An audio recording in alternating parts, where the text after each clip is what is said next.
I haven't sat at a real piano in over 40 years. My name is Eleanor Grisfield. Most folks on the street call me Ellie. I am 96 years old. And this song right here kept me alive. I was born in 1929, just a few months before the Great Depression. We didn't have much. My daddy was a carpenter, but what we did have was a piano. He built it himself out of old wood and prayer. He played it like he was telling God a secret. When I was 6, he taught me. I remember my mama standing by the window, listening.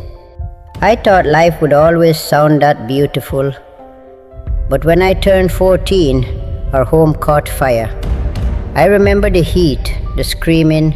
I remember the silence afterward.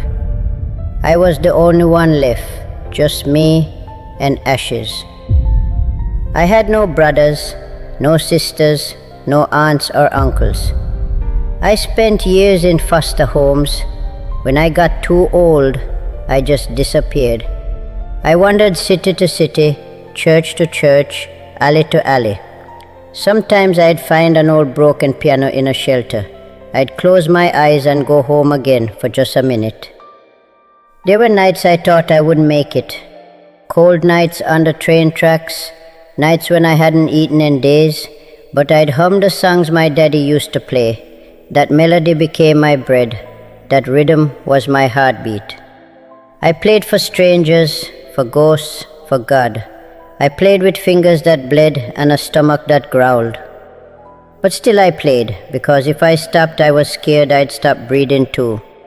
Now almost a century later, I don't have many words left, but I still got this song. It's the one I used to play in my head when I thought I wouldn't wake up. And tonight, for the first time in my life, I get to play it on a stage. This is the last note of home. Good luck.